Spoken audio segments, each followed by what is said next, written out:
Bonjour à tous et merci de votre fidélité à l'émission qui vous parle d'été, de vacances et de dépaysement sur Logos FM. Notre invitée du jour a connu le grand dépaysement il y a quelques mois aux Philippines. Elle a été l'une des héroïnes du dernier koh-Lanta. Elle est originaire de l'Allier et elle peut être fière de son parcours dans l'émission. Bonjour Océane. Bonjour. Alors déjà, peut-être en introduction, un petit mot sur cette aventure extraordinaire. Je dirais que c'était une aventure qui a complètement bouleversé ma vie, une aventure inoubliable. Et c'est vrai que je l'ai faite à la base un petit peu en pantoufles et je suis très contente de l'avoir vécue. Oui, puis avec une bonne image dans l'émission, puis un départ qui n'a pas été acté par vos collègues. Oui, exactement, oui. Je dirais une belle image, je n'ai fait que rester moi-même durant tout le parcours, tout mon parcours. Mais il est vrai que pour l'élimination, par contre, une élimination en direct comme ça, c'était très, très compliqué. Oui, dur à vivre. Oui, très dur à vivre. Ouais. Tout le monde pense que c'est beaucoup plus facile de se faire éliminer par d'autres, mais pas du tout. Alors on va commencer nos petites questions rituelles. Océane, vous êtes plutôt vacances en France ou vacances à l'étranger ? Plutôt vacances à l'étranger, même si la France a de très belles villes et de très beaux villages, c'est vrai que j'aime m'enrichir de nouvelles cultures. Et plutôt vacances tranquilles ou vacances actives ? Alors je dirais un mix des deux, ça dépend. Quand on part en famille, on est plutôt vacances tranquilles, on découvre un petit peu quand même les villes et villages sur lesquels on part, mais plutôt tranquille avec les enfants et très active quand on part en couple. En termes de destination, vous avez une préférence pour la mer, la montagne, la campagne ou la ville pour les vacances ? Je dirais plutôt mer. Ouais, j'aime le soleil et la chaleur. C'est la réponse qui revient le plus souvent. Quel type d'hébergement à vos faveurs pour les vacances ? Alors, type d'hébergement, c'est vrai qu'on part l'été en famille et je suis très hôtel. Hôtel plutôt bien classé, histoire de ne rien faire du tout. Moi, quand je pars en vacances, c'est pour ne rien faire du tout, me changer du quotidien. Donc, plutôt hôtel étoilé. Ouais, donc tout l'opposé de koh-Lanta, en fait. Ouais, exactement. koh-Lanta, c'était vraiment à l'antipode de ma vie actuelle. Hein. Bon, Océane, vous êtes sportive. Quel est votre sport d'été préféré ? Alors, sachant que moi, j'aime beaucoup l'eau, donc j'ai nagé pendant plus de 15 ans. Je suis très plongée. Snorkeling aussi, j'aime beaucoup, mais la plongée sous-marine, je suis fan. En termes de cuisine, est-ce que vous êtes plutôt l'été raisonnable, une petite salade, tomate mozzarella, ou au contraire une bonne grillade au barbecue ? Alors, je suis plutôt tomate mozzarella le midi et gros barbecue le soir avec des potes ou en famille. Mais tomate mozza, ouais, plutôt quelque chose de frais. C'est bien, c'est un bon équilibre. Ouais, c'est ça. En termes de boisson, est-ce qu'il y a un breuvage qui a vos faveurs l'été ? Je dirais la citronnade.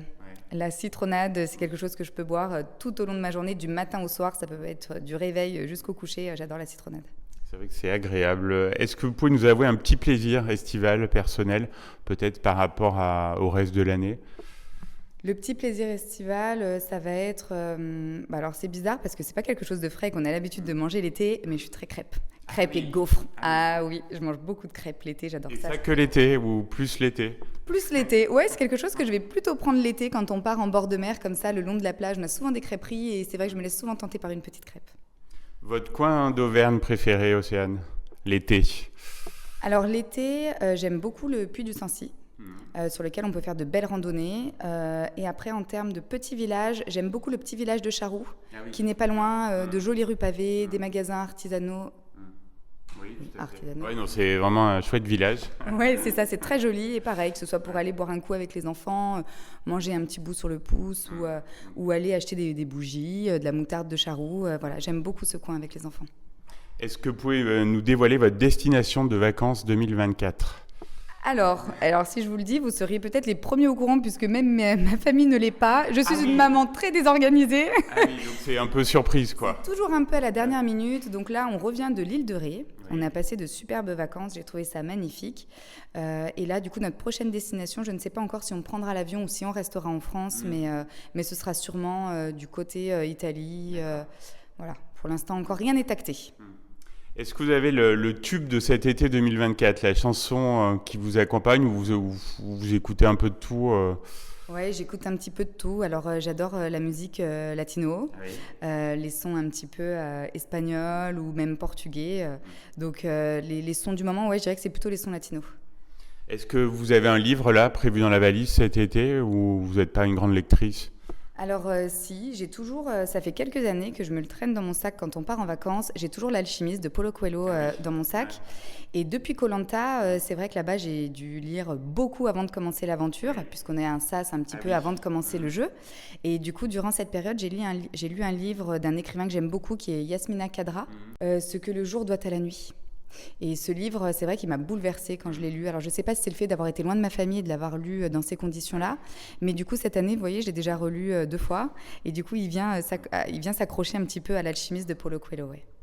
Dernière question, Océane, quels sont vos projets là, personnels, professionnels pour la rentrée? Alors, pour les projets perso, c'est vrai qu'avec Léa, du coup, qui est mon aventurière... l'aventurière avec laquelle j'étais dans l'émission, on a pour projet de faire pas mal de choses comme des trails, voilà, ce genre de choses, ou des raids. Et là, du coup, on a bientôt contre le cancer du sein. Donc, c'est une cause qui me tient énormément à cœur.